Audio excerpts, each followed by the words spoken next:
Hi everyone, how are you? I know it's been a while because I've been away, and then I was going to do a video last Wednesday, but it was the day I got back from being overseas and I was too tired.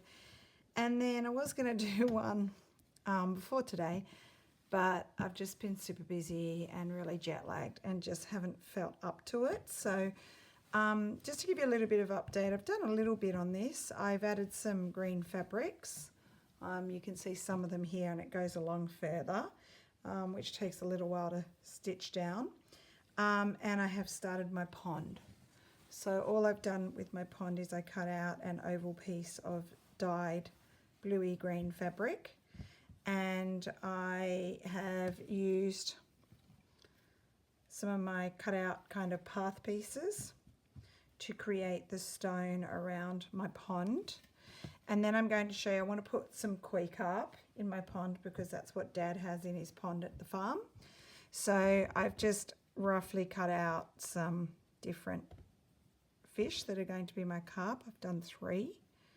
And I'm going to stitch these down into my pond and give them little fins, which they don't have yet.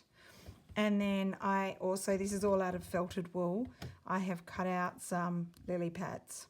So they're going to be all around the pond as well in different colours. And I'll add some water lilies, some of the flowers later on once I'm done. So just show you what it's going to look like. Just putting them all down randomly.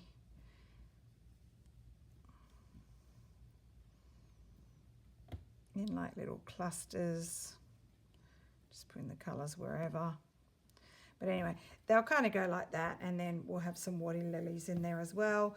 And then what I want to do around the outside of my pond, that probably needs a little trim, is I want to do a lot of like reeds and things like that and flowers. So that's the plan. There's a lot of work to do on it. I'm only just starting. Tonight's not going to be too long, the video, because I've been stitching this tonight, which is just a whip stitch around the edge, which is pretty boring, so there's no need to show you that. You've seen it before. And I'll do the same with the water lilies. But I thought I'd do one of the fish, just to give you an idea. So let's do this red one. So I'm just using a red wool thread that matches closely to the fish that I'm stitching down, and all I'm going to do is whip stitch around it to get it stitched down.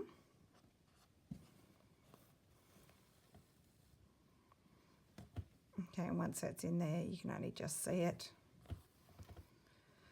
So anyway, my trip to New York was amazing. We really loved absolutely everything that we did. We got into LA after, I think it's about a 13.5 to 14-hour flight from Sydney. It's very long and nothing to look at because you're literally just going over the Pacific Ocean. And then we get to LA at like 6 a.m. LA time, and we had a 5-hour delay where we had to come out of the international airport, go through customs, and then into the domestic airport to get our connecting flight to New York. And so we got all our bags, got the drums, put them through, and put them through the luggage thing to get them onto the New York flight. And then by the time we'd done all that, we had about 4 hours still to wait. So we got into the domestic terminal, and there's a few cafes and shops. So we told the boys they could go off for a couple of hours to go and have something to eat and look around and stuff. And we were sitting in this cafe, the 4 staff, myself and 3 others, and having a great time, enjoying a LA breakfast. And one of the boys is like, "Miss, it says our flight's cancelled on the board." And so we went and had a look, and sure enough, it said cancelled. So, I mean, we'd been there probably about 2 hours at that stage, and only maybe had another 2 hours left till our flight. And so the head of the tour went to the information desk, and sure enough, our flight to New York and another one to New York just after us had both been cancelled. And they told us that they'd actually moved us onto a different flight that was going to go via Austin, Texas. And our luggage had gone on that flight, but no one had actually told us that the flight was going to be cancelled and that we'd been moved onto another flight. Because when we first got into that terminal, it didn't say the flight was cancelled, it said it was on time.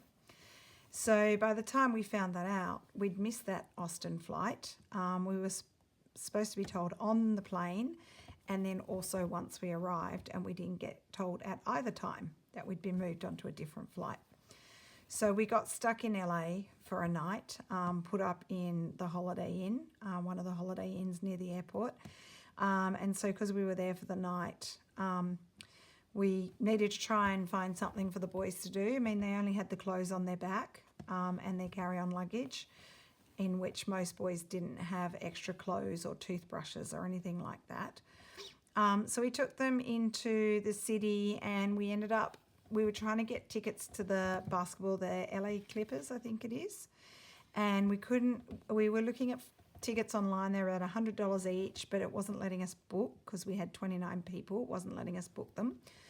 So we went in to try and book it at the thing. By the time we got in there, which was only about half an hour later, they went from $100 to $400 each, US dollars. That's a lot of money for Australian conversion rates. So we didn't do that, but then later on that evening, they had an ice hockey game, the LA Kings. So we ended up booking that and got our tickets for around $100 each.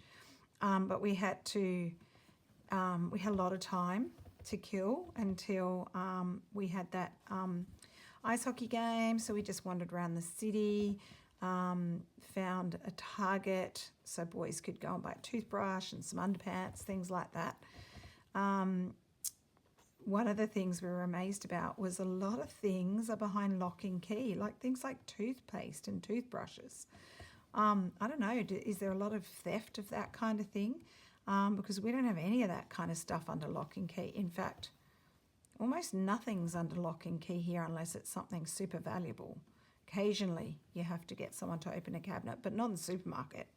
Nothing's under lock and key in the supermarket. So that was interesting. You know, I ended up picking up basically a full change of outfits for both Jamie and myself. The other thing I found was that the prices are actually really expensive. So say, for example, a 3-pack of undies for Jamie here, I would buy for about 20 Australian dollars for the ones that he likes. And then the equivalent over there, which was pretty much the same thing, were over like 20, 25 US dollars. So for us, that's quite expensive. It's not like they were any fancy brand. They weren't Calvin Klein. They were just, I think, jockey undies, which we can get here. So nothing too fancy. So I found a lot of things were basically said the same price, but when you convert them to Australian dollars, they're a lot more. I got some cereal, a very small box of cornflakes, a 2-litre bottle of milk and 2 water bottles. So the cornflakes were almost $9 for the box. Over here, you'd get it for like $2 or $3. Like, I was just surprised at how expensive a lot of things were. I expected New York to be expensive, but Sydney's supposedly expensive too. So, you know, I thought it'd be similar, but it was a lot more.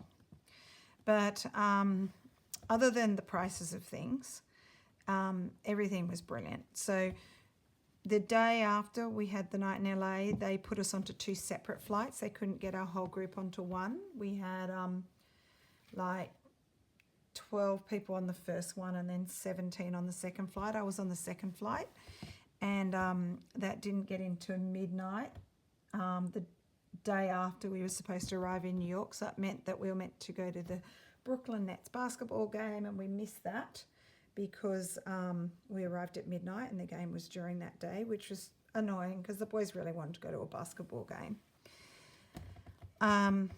But they did get that ice hockey game, and the ice hockey was really enjoyable to watch, although Jamie and a few other boys kept falling asleep because literally those kids, compared to Sydney time, were up for, it was going on almost 2 days, and we were trying to sort of keep them up and not let them go to bed too early to try and help them get over jet lag. But with, you know, all the delays and time differences, yeah, we were looking at almost 2 days awake. So it was a really long time. So yeah, didn't really see much in LA other than a little bit of the city and going to like the Staples Center. I can't remember what it's called now, but it's the Staples Center. And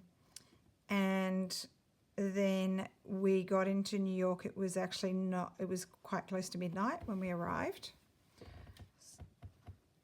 It's a bit of a tangle on the back there.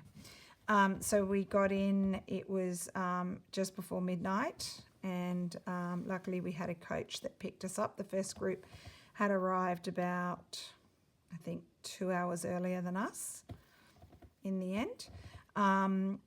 Also, sorry, forgot to say, my flight, that second flight, ended up sitting on the tarmac for an hour and a half delayed because they had a mix-up with staff where they had an air hostess on board our ship, our flight, and then they told us that there was a mix-up and they had double booked her and she was supposed to be on another flight, and they were making a decision whether to take her off. But if they took her off our flight, then our flight didn't have enough crew, whatever their minimum numbers are, they didn't meet that. Took them an hour and a half to make the decision to leave her on. So that's why we got in so late. And then we get to our hotel, and luckily the other group had gone and got us pizza from a pizza store called Little Italy. Not the actual Little Italy area, but a pizza store, and that was delicious. Everyone loved it. And then we started our New York adventure, which we got to do so many things. I'll probably tell you about all the bits and pieces gradually across a few videos. The next morning that we were there, we walked up to Central Park to check out where the boys would be playing. They played in the bandshell, the concrete bandshell, so they went up to check out the sound and what they were going to do. We were kind of wondering if we'd get any crowd to that performance, and they ended up actually getting hundreds of people watching them and performed for quite some time. They put on a show with the head of the pipes and drums explaining a lot of different things to the people watching, and that went on for, it was probably at least half an hour. So that was a success. We did that, the practice in the morning, and then they came and performed it just a little bit later on in the day. What did we do that afternoon? I can't remember. It feels like so long ago now. Like it's probably almost 2.5 weeks ago now. Oh, probably maybe even almost 3 weeks ago. It's quite a while ago. That evening, what did we do? We went to another ice hockey game because we had the New York Rangers booked, and that was super fun. Everyone's an absolute fan of the Rangers. I have to tell you about my experiences of getting into the games. So on the trip, I like to take photos, and I take them all the time. And, it was like, bring your camera, please take photos. I have a Canon digital SLR, and I didn't take my mega zoom lens, just a fairly sort of standard 125mm lens. It wasn't too big, because the big one's too heavy to carry.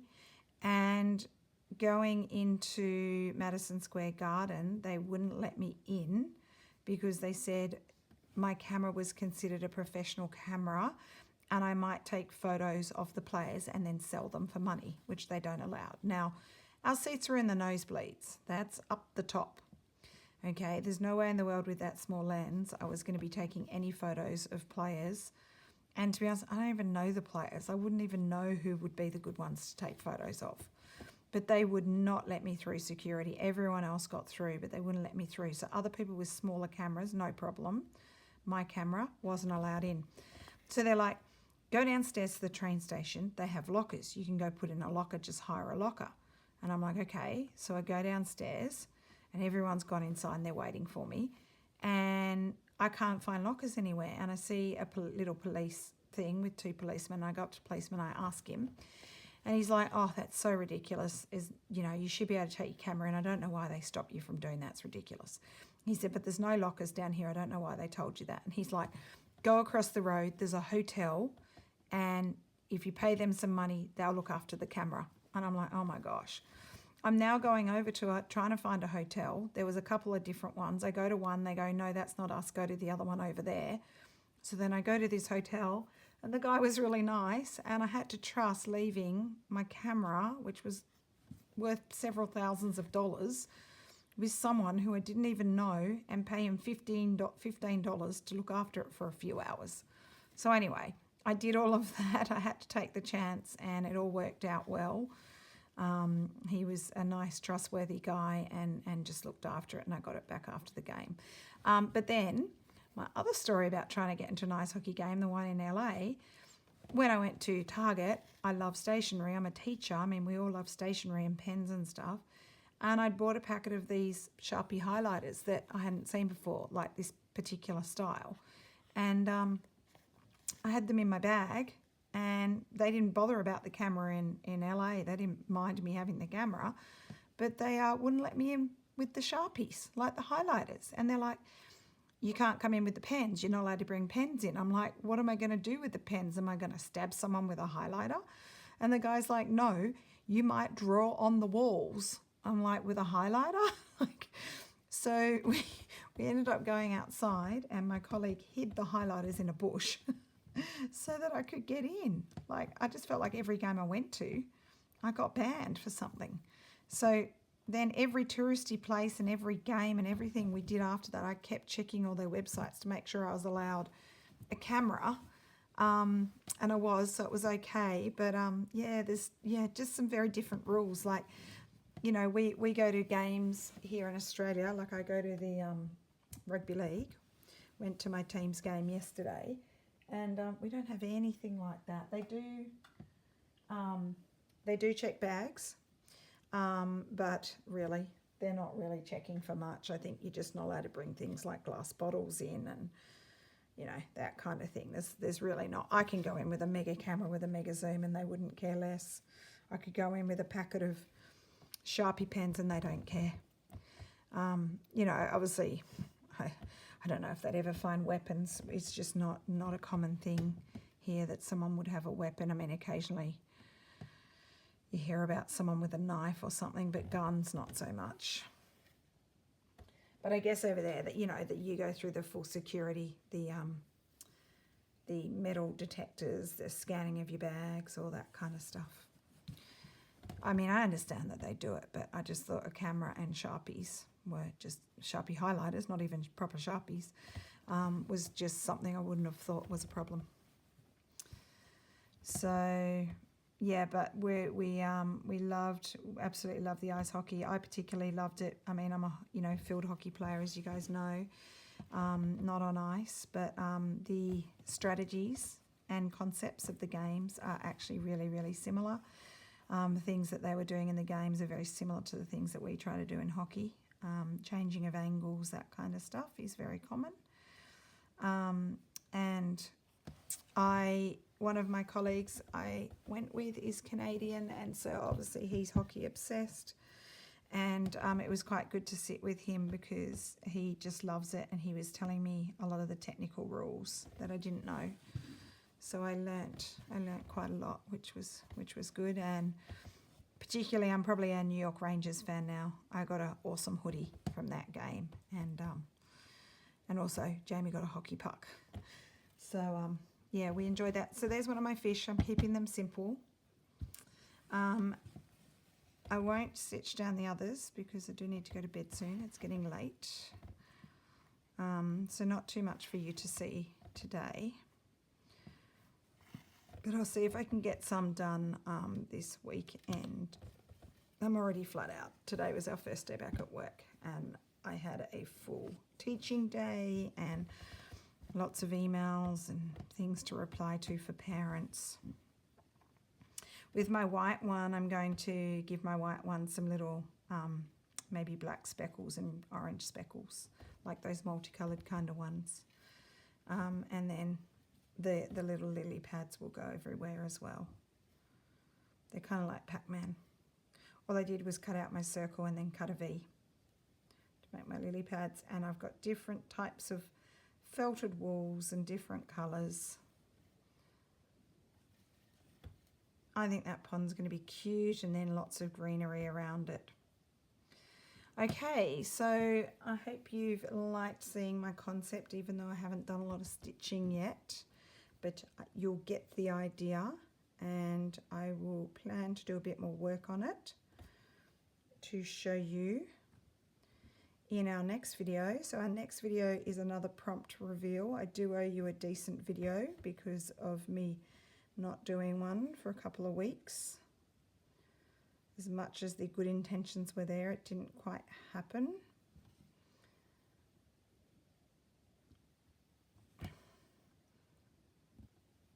Yeah, I think that would be cute. And then I've got some space for my water lilies. So anyway, I will tell you more about New York in my next video. So thank you for watching. I hope you are enjoying doing your water features and your fountains and ponds. And I will see you again next week for a better video. Okay, thanks for watching. Bye.